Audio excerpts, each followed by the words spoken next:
Hi, welcome to Terrier Talk. This is episode 2. I'm Max Sampson. I'm our Assistant Director of Sports Information and Athletic Communications here at Thomas. And today, I'm joined by a very special guest, our president at Thomas College, Dr. Jeannine Uzzi. Well, thank you for having me. It's a pleasure. I'm excited. Me I know too. you said before you're excited. I'm very excited. So let's get right into it. So, with your new presidency here, relatively new. Right, with can I an still asterisk. say that? I don't Yes, know. I think you can. I think until the 365, I think you can. Okay, all right, good. So, how would you describe the mission and the core values of Thomas, and how does that help shape the overall student experience here? So, Thomas's mission is to prepare students for personal and professional success and to be leaders and contributors to their societies, their workplaces. And so that shapes everything we do at Thomas because we want to prepare students for thriving in their lives. And of course, this is about career. Yeah. And Thomas is known as a career-focused college, but we are not only our careers. And one thing I've learned from working with Generation Z and Generation Alpha coming right along behind is that students today want to know not just what my career is going to be, but what is my life going to be like? What's my purpose in life? How will I be able to live and adapt to changes? And so that's what we're trying to do here, really, is to prepare students for life. It's those big decisions. Yeah. It's the big things that come after here. Absolutely. But yeah, so this kind of relates a little bit. The recent initiatives and developments at Thomas, a lot of very positive stuff going on. Yeah. What are you most excited about in terms of that? I'm excited about a lot of things. So it's very exciting to have a much bigger incoming class this year than we had last year. Yeah. And, we love our entering class of fall 24. They're wonderful. It's really nice to see such an increased number of students coming and joining us in fall 25 because these new students in greater numbers just make the campus more vibrant, more lively. Everybody has more friends. Yeah. Everybody has more, more classmates. And so I'm excited about that, and I'm hoping we'll continue to see some enrollment growth because we do have a little capacity left, and we could take a few more students, and everybody would be lucky to be a Terrier. So I want more students to have access to our experience. Yeah. I'm really excited about women's rugby. Yes. NCAA emerging sport. It's so exciting. I've met all the members of the team. They're fabulous. Coach Farah is also. Yes, she's the greatest. She's an emerging leader here herself. Yeah. So I'm very excited about that. And then, our new science labs and our new science majors. So now we can say yes to a student who wants to be a doctor. Yeah. And yes to a student who wants to be like a hospital administrator. So there's a lot to be excited about. I love it. Yeah, all these expanded opportunities. Yeah. I think it just makes a better place to be, right? It's more wonderful. exciting. It's fun. And more diversity of experiences for students. Absolutely, yeah. And that's really what the goal is. Absolutely. Or at least one of the goals. So you kind of touched on this a little bit. Okay. There's been a lot of media coverage recently. Oh, yeah. About the growing enrollment, right? Right. What excites you most, not just about those enrollment numbers, but where the college is heading? Right. So I think people are realizing that Thomas is offering something that's different from what a lot of schools are offering. There are a lot of great schools out there, but not every one of them is offering what we are offering, and we are offering value. So there are people out there all over the country who are wondering, is higher education really worth the price tag? Is it going to pay off in my life? And Thomas has an excellent answer to that, and the answer is yes. Because of the Guaranteed Job Program, because you can finish your degree in 3 years, then you can add a 1-year MBA. Nothing increases your earning power more than an MBA, except maybe a law degree. Yeah. But an MBA is universally respected, and it does give you an edge in the job market and when it comes to salaries. So I think if you're a 16 or a 17-year-old person, or if you are the parent or family member of one of those people, you are looking at Thomas and saying, oh, okay, these students, when they graduate, they get good jobs. They feel secure in their life, and that's what we're doing here. Yeah. So Yeah. we really have been able to say, is it worth it? Yeah, it's worth Yeah, it. absolutely. So something more of on a personal note for me, when I was touring colleges like 7, 8 years ago now, something that stuck out to me about Thomas. A long time A ago. long time, yeah, in my terms. We won't talk about how Yes. long ago I was touring colleges. So one of the big things when I was touring colleges around here with my parents, around Maine, they said to me, Mac, like this 3+1 program it's fantastic. You're gonna get your undergrad in 3 years. You'll get your master's degree, and you'll be out of college, and you'll be prepared in so many different ways, and be ready to go into the workforce. And I'm still here now, so I guess I liked it here. Yeah. But yeah, no, I do love it here. So it worked. Absolutely. Yeah. And I can personally attest to that. We have evidence right here. Yeah, folks. I'm right here. I'm the evidence. It does work. It's great. It's valuable. And you're glad you got the MBA. Absolutely. Yeah. Yeah. No, it was no brainer. It was just, it's such an easy transition, because a lot of times what can happen is if a kid or a young adult, if they graduate college, they may take 2 years off, 1 year off, and then they may not be as motivated to go back into it. And that's something my dad told me is, you should get this done while you can, and educate yourself while you're still in that mode. Well, I thought I would be a classics professor my whole life. I never thought I would be a college president. I didn't really plan to be a college president.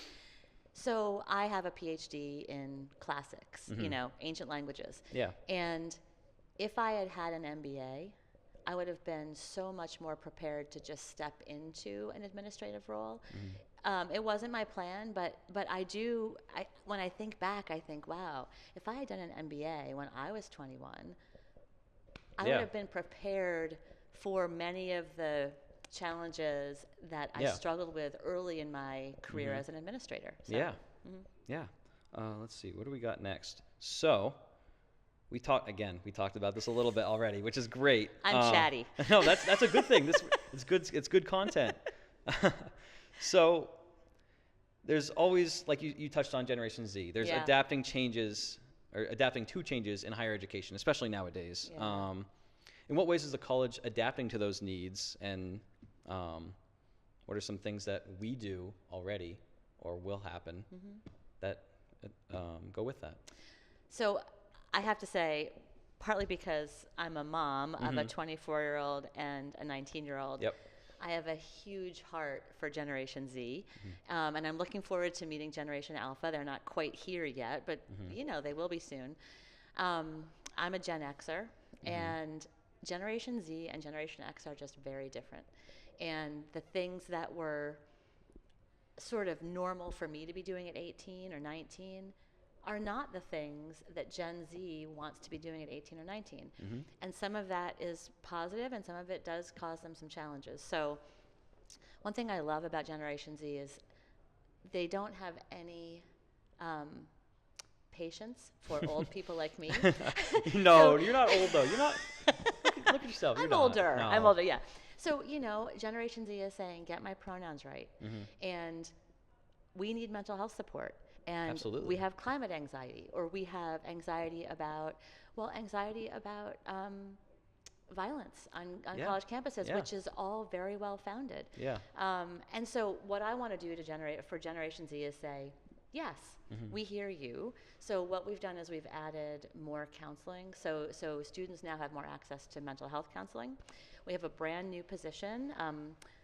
Lexi Hinnersmucci. Yes, I saw this. So for the first time ever, Thomas College has a full-time dedicated support person to help students with disabilities get access to their classroom, to learning supports, all of those things. I'm looking forward in the next couple of years to really designing a wraparound academic advising model. So we do academic advising, we have academic coaches, we have learning support. But we can design an intentional model that will really support students in an even more enhanced way. And I think that will just make students feel taken care of. No, that's able to learn. If you really can't learn if you're feeling anxious. Oh yeah, totally. And so once we can address that, then students can really just immerse themselves in their classes or in their competitions on the field, and we want that. Yeah. No, that's fantastic. It's exciting. I'm excited for that. Just to anytime we can help support those students more. I mean, it's anything we can do. And that's a mentality we have to have. Well, and athletics does a lot to help there, because when you're on a team, you have that coach. Yeah. Often you have an assistant coach. You have strength and conditioning. You have trainers. All of those people become your kind of family of support. Yeah. Oh, totally. And that's one of the reasons why athletics is so important to Thomas, because you here are doing the kinds of things that encourage students to stay and finish their degree. I think that just those support structures are just so strong here, and it's what it is with a smaller community, smaller campus, but you have those connections with people. You can go to them, you can be comfortable with them and say, hey, I'm not doing well mentally, or whatever that may be. And there's so many support structures in place. Right. Maybe it's just as simple as I'm not getting along with my roommate. Yeah. Or the food, there's not enough vegetarian food in the dining hall. Whatever it is. I mean, I hear a lot, I hear a lot of things. I'm sure. I know students have asked for healthier options in the dining hall. I know we've worked with Sodexo to try to make that happen. So we really want to listen to what students are saying and make the changes where we can as quickly as possible. Yeah. Oh, yeah. Of course. So, again, we already talked about this a little bit. So, career readiness. Yeah. Right. Okay. How does the college help support that career readiness and help those students transition into the workforce? So when I talk to parents and families who are especially interested in the guaranteed job program, and often when you're 16 or 17, maybe you're not thinking about the job you're going to have when you're 24. Yeah. But your parents are. Yeah. Oh, yeah, of course. Yeah. Or the people who are paying for your college or helping you pay for college, they're thinking about that. Yeah. And what I always tell parents and families is the guaranteed job program is not accidental and it's not magical. We know what it takes to move someone from student to an employable person. And so we help students get internships. So if you do the guaranteed job program, you will have an internship. That's You will awesome. have that line on your resume that shows you are ready for the world of work. You will get help with your resume. You'll get mock interviews, so interview practice, and we'll make sure that you go to career fairs, and we'll set you up with the mentors that you need. And so the reason that people are successful when they go through the guaranteed job program is because the program literally prepares you to find the job that you want. Exactly. So it's, I like to, of course we like to be special at Thomas. Yeah. But it's just practical. We know how to prepare somebody for employment. It just makes sense. Yeah, So exactly. I wasn't in necessarily the guaranteed job program, but you have a good job. Yeah, absolutely. I love my job. But so when I was a junior, I believe, Mackenzie Reed was Mackenzie Oberholzer. Yeah. Shout out Mackenzie. Mackenzie. Great boss. She's actually with field hockey right now. They're going to Dean tonight. Oh, but awesome. anyway, so I was a junior. It was her first year, and she was trying to learn everything, but she made time for me. I said I was a sport management major. I said I really would enjoy working at games, things like that. Is there any way we can make an internship happen with this? Right. And she was great. She worked with me. And that eventually led to a graduate assistant position a few years later. Right. And now I'm here full time. Awesome. So it matriculates it, and people are so supportive of that. That's what I was obviously I'm a little anxious, a little nervous going in and asking, Sure. hey, like, what opportunities are there for me, or can we help create those opportunities? But it worked out for me, so I know that it can work out for others too at the same time. And that same experience that you had here right at Thomas, you can have at other companies. Absolutely, Like yeah. Bangor Savings Bank. And there's so many connections we have with Right. that. We send so many students through the Bangor Savings Bank's internship program, management trainee program, and that's just one example. But you got some special opportunities right at Thomas. I was lucky. Very lucky. You were lucky, but also you reached out and you asked. Yeah. I mean, you had a goal in mind and you said, hey, is this possible? And you took some initiative. We want to make sure that we are providing students access to multiple pathways and options outside the college as well. Yeah. Let's see. So that's a perfect transition. Okay. Fostering partnerships. So how does the college kind of go about that, and in not just businesses, but also local community and things around the Waterville area? So one thing I've learned in I think this is my 11th year as a college administrator. So I was a provost for 10 years, and this is almost wrapping up my first year as president. The thing that I've learned is when you invite someone into a new partnership, the thing that you do is you ask them, you don't go with your hand out, you let them put their hand out first. Yeah. So whenever I meet with, Erskine Academy or Thornton Academy, or I meet with Maine General, Yeah. you name it. Oh, yeah. I say, what do you need? What challenges do you have in your school, your business, your company that Thomas could help you with? And at first, most people will say, well, I don't think there's anything. But after a conversation and I say, we have student interns, we have a really good accounting program, we have a criminal justice program, pretty soon the person in the other chair will say, you know what? Our students at Erskine Academy would love to learn about criminal justice. Yeah. Could you give a lecture here? So, and then the ideas The wheels start spinning. flowing. Exactly. Yeah. So what I try to do when I'm interested in a new partnership is to offer something first. Yeah. And then I sometimes ask for advice. I ask, what could Thomas be doing better? And people tell me, and then I can make the change And you that can we make need. it happen. Yeah. Right. So immediately, even if all I get is how Thomas can improve something, that's a benefit to me and to the community. So, recently I have been, I was on a road show last year. I went to, I think, 21 high schools. Wow. Yeah, it was so much fun. Yeah. And we probably had 5 individual initiatives come out of those initial visits, where Thomas is now partnering with the Maine School of Science and Math. They'll be here October 4th for the robotics symposium. That's awesome. And we had a bunch of students on campus from Maine Central Institute this summer. And so that kind of thing really does happen as a result of these partnerships. I've been talking to Maine General and to Kennebec Behavioral Health on mental health needs in the state and where there are mental health care deserts that Thomas could help fill with a new degree program in mental health counseling. Wow, So yeah. So I mean, and I just learned a ton about the community. I learned that Somerset County has the lowest per capita instance of mental health professionals. Really? Right. Wow. And here we are right on the border of Somerset County. So we can help. Yeah.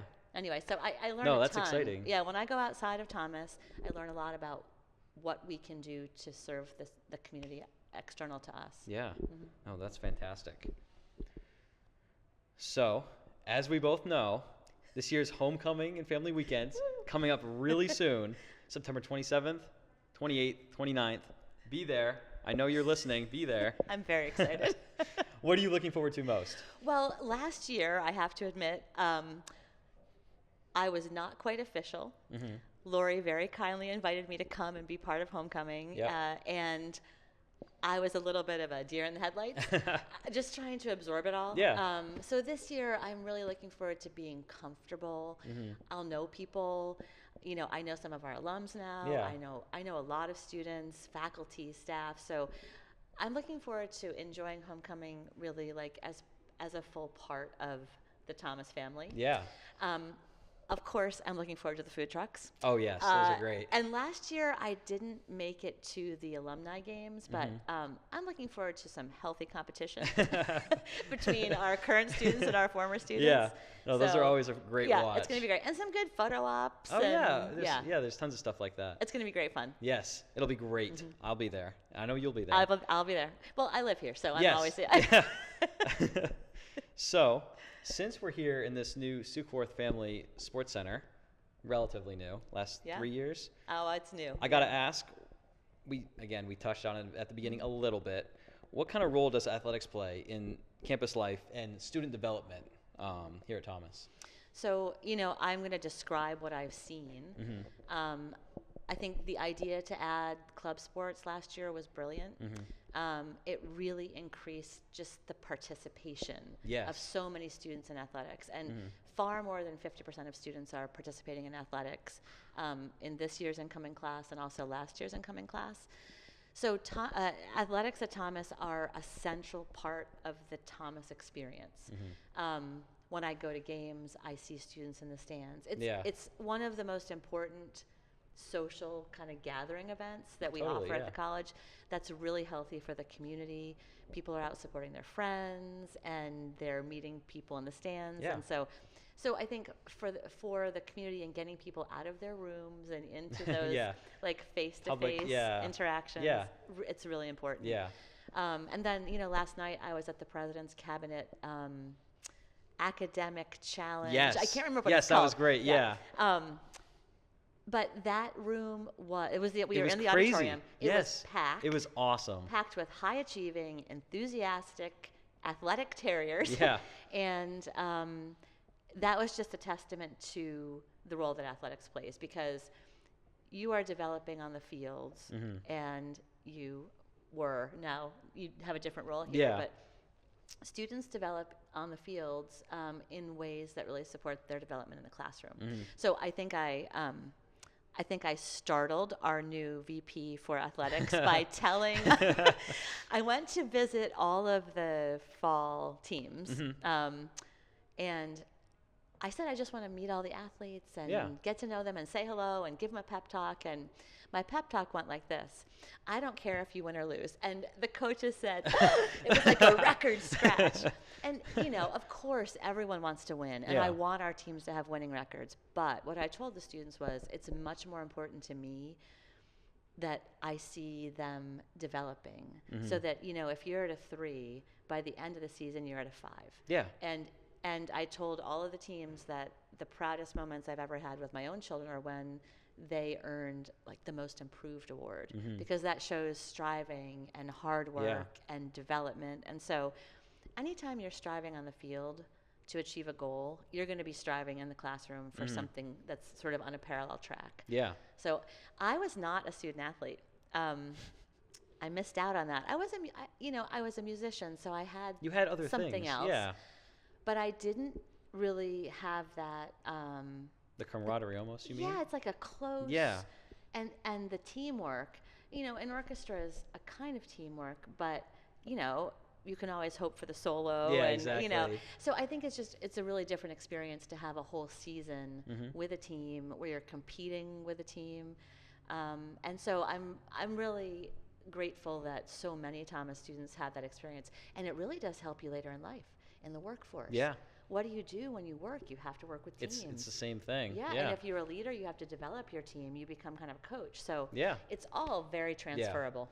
Yes, that's good stuff. So now that we're done with those questions, I have some fun ones. Okay. Well, those were fun. Yeah, these will be hopefully more fun, but we'll see. I like my job, so it's all pretty fun. Yeah, so it's more about you. So what inspired you to pursue a career in higher education? So what inspired me to pursue a career in higher education was Magistra Bart, who was my 8th grade Latin teacher. Okay. I didn't know it was going to be higher education, but I accidentally took Latin in 8th grade because I wanted to take French, and the French class was full.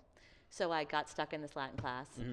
I loved it. Something about that weird ancient language stuck in my brain, and I was in Magistra means teacher in Latin. So I was in Magistra Bart's class every day, chanting all these Latin words. And I just said, I'm going to be a Latin teacher when I grow up. And then eventually I realized I didn't really want to work with kids. I wanted to work with older students. So I got a PhD so I could teach college. But it was really that early experience loving Latin so much that I wanted to spend my life teaching it. It's weird, but that's what happened. No. Hey, if it works for you, then it works for you. It definitely worked for me. You're happy, and you've obviously progressed quite a bit, and that's fantastic. Well, and there's a student on campus who speaks Latin with me. Really? Yes. Wow. Yeah, it's awesome. Wow. Who knew?